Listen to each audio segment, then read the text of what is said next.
Whoops. Oh, yeah. Somehow I forgot. We got a new Doctor Who episode coming.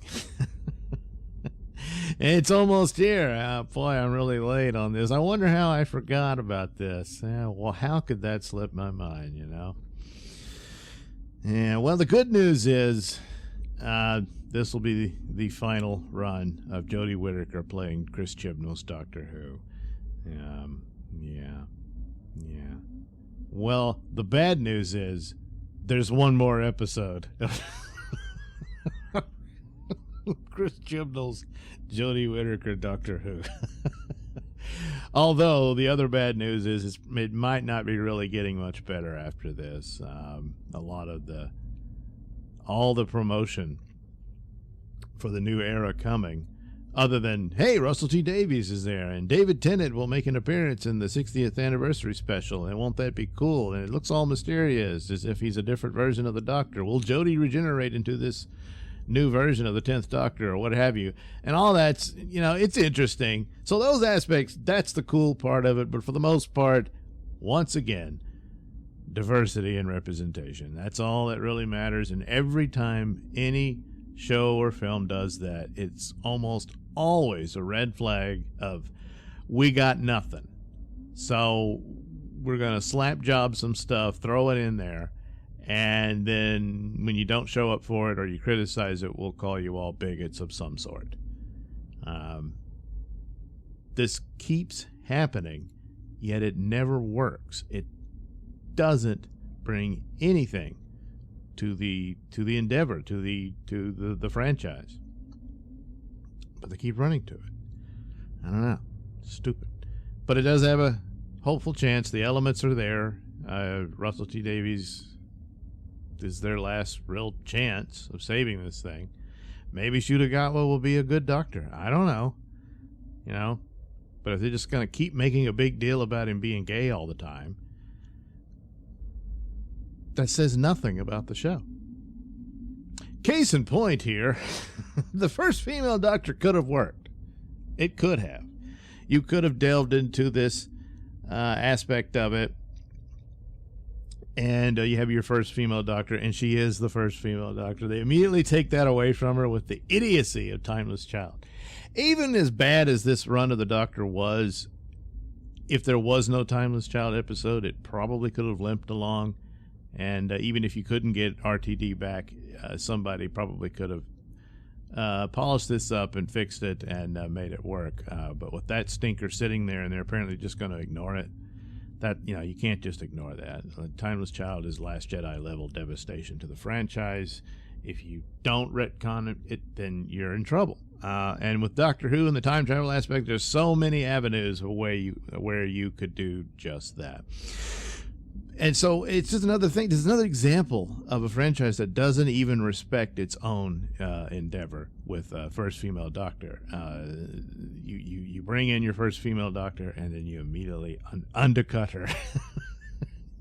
And it's meaningless because there's thousands of other Doctors we never knew about and all that nonsense, lazy slap job stuff, but so devastating to the overall lore. So the obvious thing would have been, and I've said this countless times, it's similar to the situation Matt Smith was in, where he was the youngest actor to play the role, and yet he played it as a very old man. A lot of the ways of the personality and everything of his Doctor did that, and of course he was borrowing a lot from Patrick Troughton and everything, but ultimately that was the deal. And a similar approach could have been for Jodie's Doctor. It's quite the challenge for an actress to do this, was to see if she could pull this off. I don't know if she could or not. I'm not that impressed with her in this, and she did a bad impersonation of David Tennant. But then again, has she really studied a little harder on this, and actually none of this business of I can't do it this way, I'm not going to be influenced by the previous incarnations, and that's like, well, then you're not really doing your job. You're not doing the necessary research for a role that you're coming into to understand all aspects of this character. You still create your own, but there is that foundation. But had they approached it that way, where she's basically a man who's been turned into a woman and not gender dysphoria or anything like that, it's a matter of circumstance.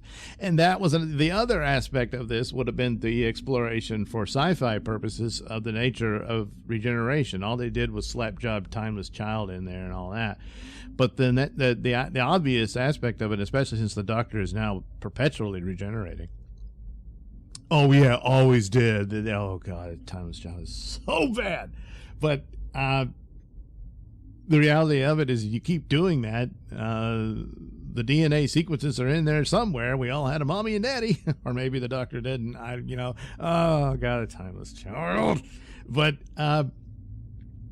so that inevitably this sort of thing could happen.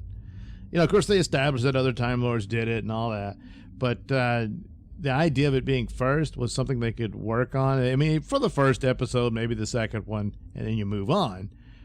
But that would have been a cool thing to do, and this was the opportunity for it, and they just passed on it.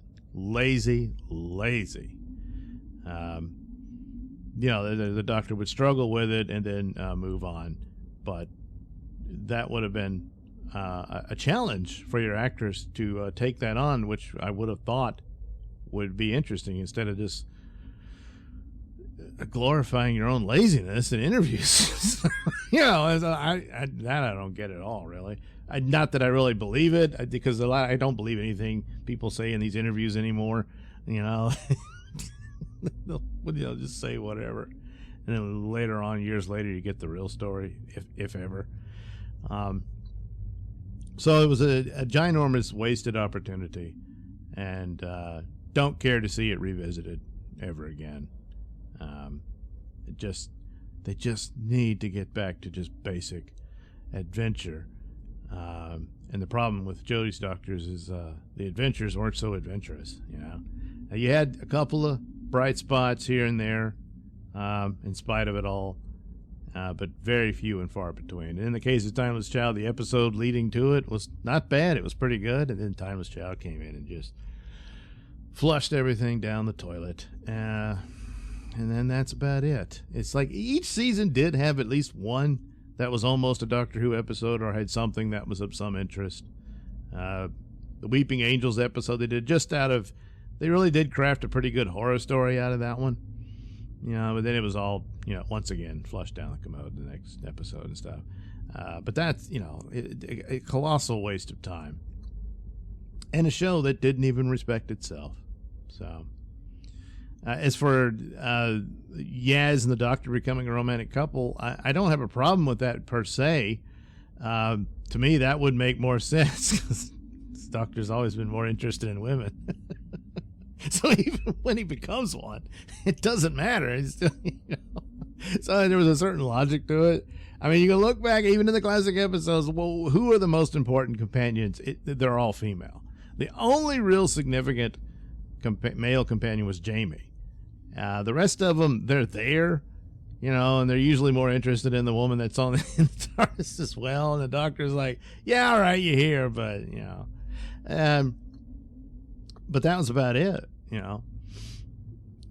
So that's how I would say the Doctor has always preferred the company of women. And even becoming a woman, I wouldn't think would change that. The problem with this romance with Yaz is that they just didn't do anything to develop it. They didn't really do a whole lot to develop Yaz.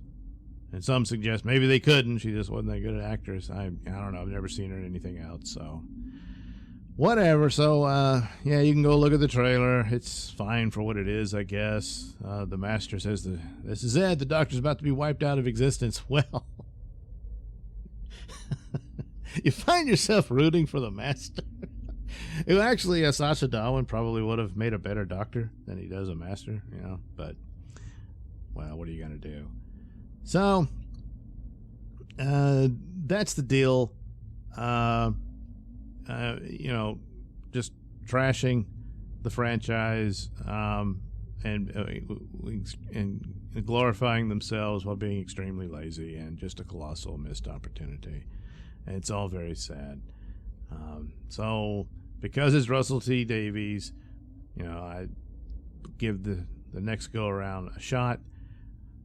But with all the virtue signaling, it's a giant red flag. I'm extremely dubious as to what they'll do. But you know, I don't know for sure, so I'll give them a shot.